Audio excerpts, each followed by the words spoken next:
The first of 36 F-16s being ceremonially delivered to the Iraqi Air Force in Texas in June. The first two are scheduled to arrive in Iraq in September, with 34 to follow. And the Iraqi Air Force is lacking. The military has 212 aircraft, but only 3 are fixed-wing attack aircraft and 4 attack helicopters. Not all are operational. On paper, estimates of Iraqi ground-based strength are more respectable.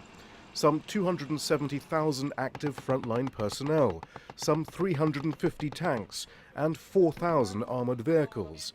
But there's been ridicule and concern over the retreat of 30,000 Iraqi soldiers when faced by 800 fighters in Mosul. Intelligence support, logistical support.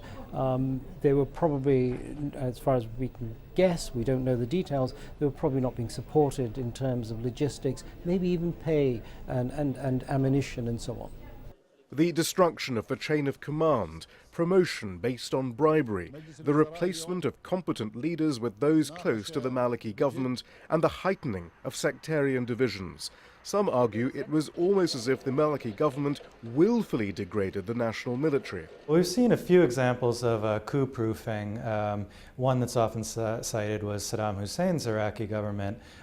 We've seen this in Libya as well. You often have these cases where what dictators are most afraid of, and Maliki seem to be heading down that path, is not so much an uprising or an outside invasion that their own people will turn against them. Keating says the Iraqi military was built to fail. It simply wasn't in Maliki's interest to have a strong, professional, national, multi-ethnic force, and yet the US and others said little as they poured in billions of dollars. Instead, Maliki built up Iraq's Special Operations Forces, which operate under his control and are not overseen by the Ministry of Defense or Parliament or funded transparently.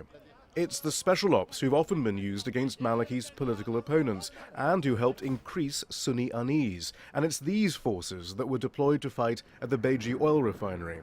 Now the question is whether in degrading the national military and coup-proofing his rule, Prime Minister Maliki has hastened the breakup of Iraq itself.